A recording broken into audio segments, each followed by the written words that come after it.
Okay, so it's another high-profile scouting report. Obviously, you listen to me, you know it's not high-profile scouting reports.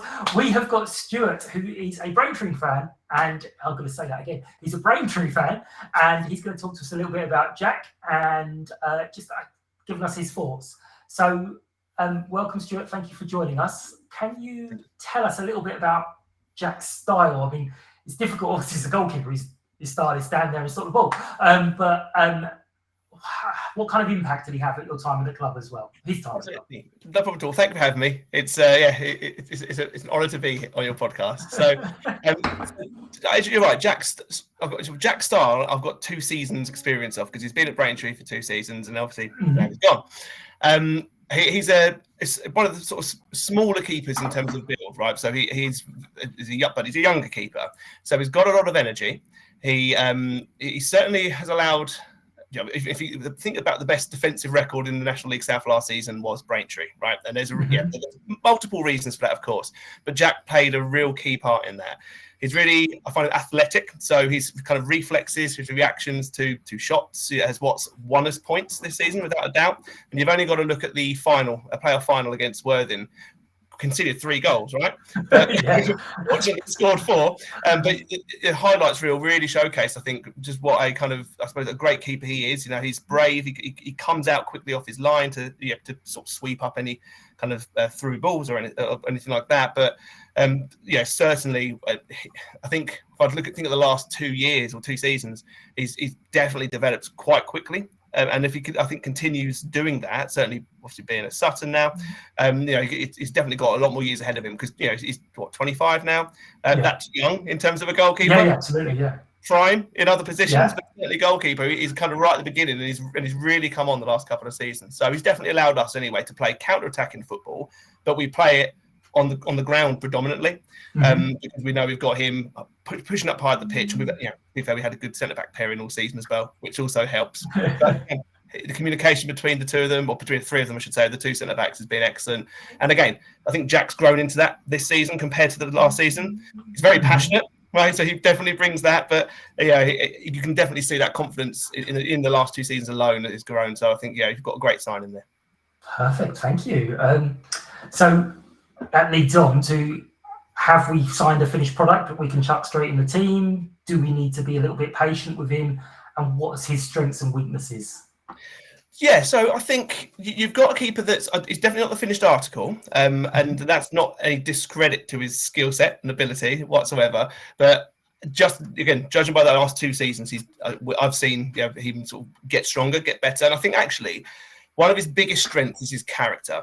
So if we go back the season prior, we played Worthing in the playoffs, and we lost, and arguably, I'm sure you won't mind me saying, but a bit of a keeper error has cost us one of the goals. And I think where his weaknesses might be is from crosses or corners, being the fact he's a smaller stature goalkeeper in frame, right?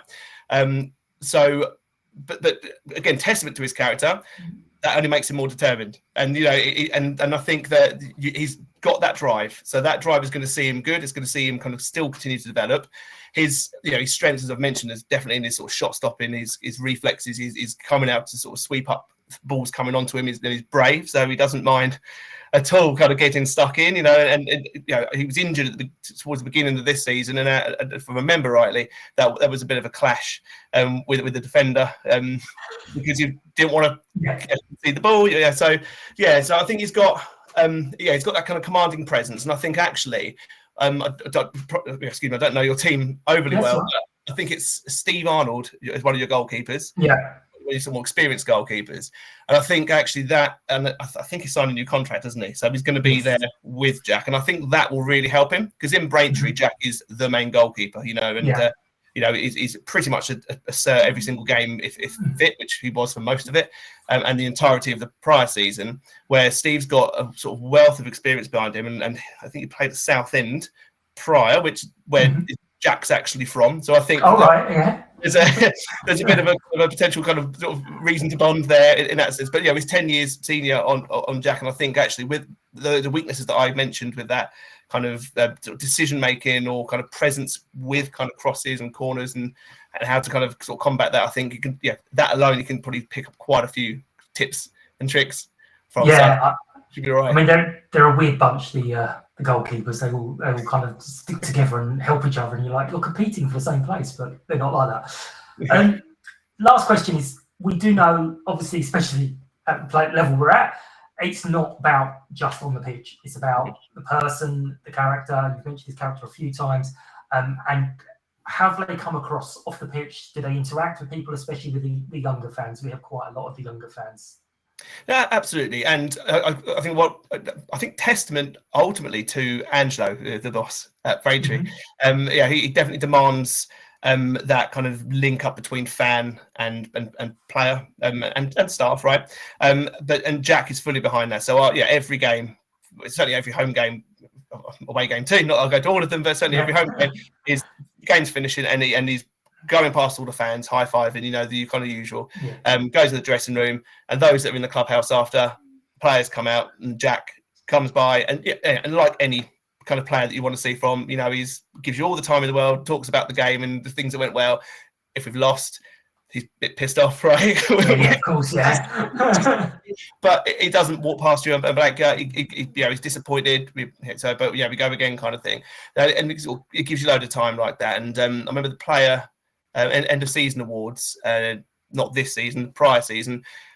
Weirdly, like, he's got a real good family around him. That's not weird, but he has got a really good family around him, really supportive. But the weird thing was that myself and the guy I was sat next to ended up sort of looking after his mum because he went half and there was nowhere for her to sit, so we kind of sort of mum sat for the evening. So it was really insightful hearing what she had to say about Jack and just seeing how supportive they are. So he's definitely, I think, like, when he comes back, right, and hopefully he'll be playing for you. But when he comes back to the ground, I think you'll get a huge warm welcome. He's really sort of thought fondly by the fans. So big miss, I think, for us. I think a great addition for Sutton. Excellent. Well, Stuart, thank you so much for giving up your time, and good luck to Braintree for most of the season, obviously. And we will see you soon.